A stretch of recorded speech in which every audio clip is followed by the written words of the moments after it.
Hello everyone, hope you all are doing well. Last video में हमने देखा था कि control limits, specification limits and tolerance limit क्या होती हैं। अब इस वीडियो में हम कंट्रोल चार्ट के बारे में पढ़ेंगे। सो आप लोगों को पता ही होगा कि कंट्रोल चार्ट को किसने इंट्रोड्यूस कराया था। वो थे W.A. शिवर्ट और 1924 में इन्होंने कंट्रोल चार्ट को इंट्रोड्यूस कराया था।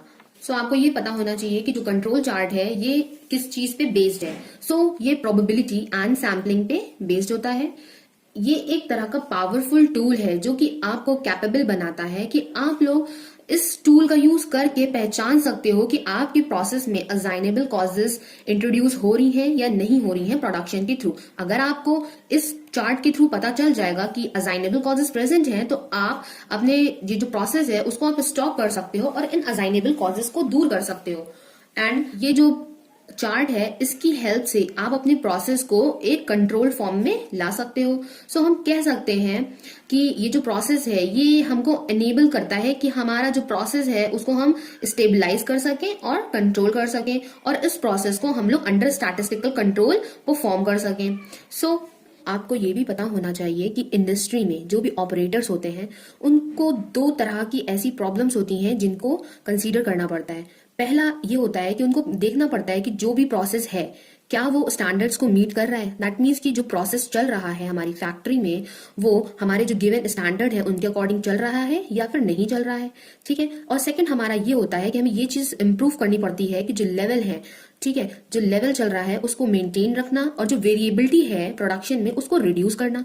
बिकॉज देखिए अगर जो भी प्रोडक्शन प्रोसेस है उसमें वेरिएबिलिटी बढ़ती चली जाएगी तो प्रोडक्ट जो भी मैन्युफैक्चर होंगे उनमें बहुत ज्यादा वेरिएशन आने लगेंगे जो कि हम लोग इस प्रोसेस में नहीं चाहते हैं। सो इस वेरिएबिलिटी को रिड्यूस करने के लिए हम किस चीज का यूज करते हैं? कंट्रोल चार्ट का यूज करते हैं। तो कंट्रोल चार्ट की हेल्प से हमको ये पता चल जाता है कि हमारे प्रोसेस में असाइनेबल कॉजेज आ रही हैं या फिर चांस कॉजेज आ रही हैं, तो उस अकॉर्डिंग हम लोग अपने प्रोसेस को कंट्रोल कर लेते हैं। सो जो कंट्रोल चार्ट होता है ये बहुत ही सिंपल एक पिक्टोरियल डेटा होता है।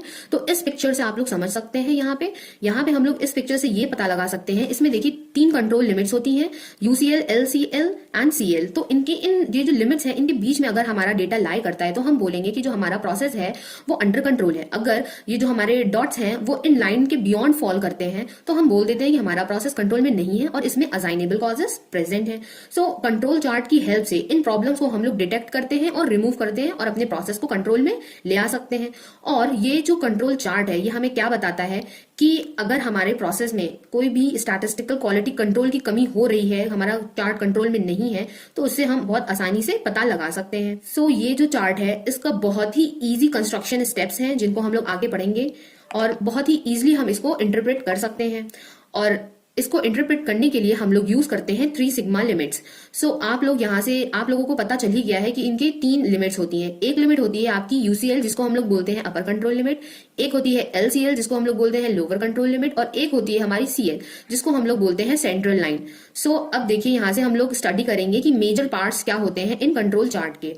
सो पहला मेजर पार्ट होता है इसका क्वालिटी स्केल, जो कि आपको एक वर्टिकल स्केल दिख रही है। इन वर्टिकल स्केल पे हम लोग LCL, CL एंड UCL को पॉइंट करते हैं।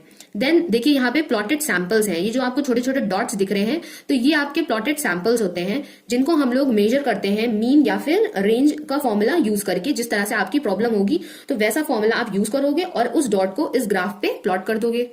और देखिए हम लोग जो हमारा सैंपल गिवन होता है तो उन सैंपल्स का हम लोग एवरेज लेते हैं, है ना। अगर देखिए अगर आप चाहें कि आपके जितना भी आइटम्स प्रोड्यूस हो रहे हैं उन सभी को आप लोग इस कंट्रोल चार्ट पे रिप्रेजेंट कर पाओ तो ऐसा तो पॉसिबल नहीं है। बिकॉज प्रोडक्शन जो होता है वो लार्ज स्केल पे होता है ताकि कंपनी को फायदा हो सके।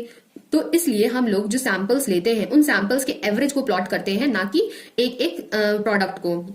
सो ये जो डॉट्स हैं ये आपके क्या हो गए हैं? प्लॉटेड सैंपल्स हो जाते हैं। अब देखिए आपको दिखेंगे सैंपल और सब ग्रुप नंबर। जो आपकी हॉरिजॉन्टल लाइन है 1 2 3 4 5 अप टू 10 ये आपकी क्या रिप्रेजेंट कर रही है? सैंपल सब ग्रुप नंबर्स। जनरली हमारे पास जो डेटा होता है हम उसमें 25 सब ग्रुप्स लेते हैं सैंपल्स के और हर सब ग्रुप में 4 या फिर 5 हम सैंपल ले लेते हैं। अब देखिए जो फोर्थ पॉइंट है हमारा, वो हमारा है हॉरिजॉन्टल लाइन। सो इसमें जस्ट हमारी जो हॉरिजॉन्टल लाइंस हैं यूसीएल, एलसीएल एंड सीएल के बारे में बताया गया है। तो आपको ये ध्यान में रखना है कि जो सीएल है हमारी सेंट्रल लाइन, तो ये हार्ड लाइन से रिप्रेजेंट की जाती है, और जो हमारी एलसीएल और यूसीएल होता है उसको हम डॉटेड लाइन से प्रेजेंट करते हैं। और इनका जो हम लोग कैलकुलेशन है वो हम लोग 3 सिग्मा लिमिट्स का यूज करके इजिली कर सकते हैं। सो आप लोग देख सकते हैं कि इसका जो फॉर्मूला होता है वो क्या होता है, mean minus and plus 3 times standard deviation. So इस फॉर्मूले का यूज करके हम लोग इनकी वैल्यूज को फाइंड कर सकते हैं, और इसकी हेल्प से हमको upper control limit and lower control limits मिल जाती हैं, जिनका यूज करके हम लोग ये पता लगा सकते हैं कि क्या जो भी हमारा प्रोडक्शन हो रहा है वो अंडर कंट्रोल है कि नहीं है। सो आई होप कि ये चीज आपको समझ में आई होगी, एंड इसके नेक्स्ट वीडियो में हम लोग पढ़ेंगे 3 सिग्मा कंट्रोल लिमिट्स क्या होता है and tools of quality control. So thank you for watching my video. Have a nice day.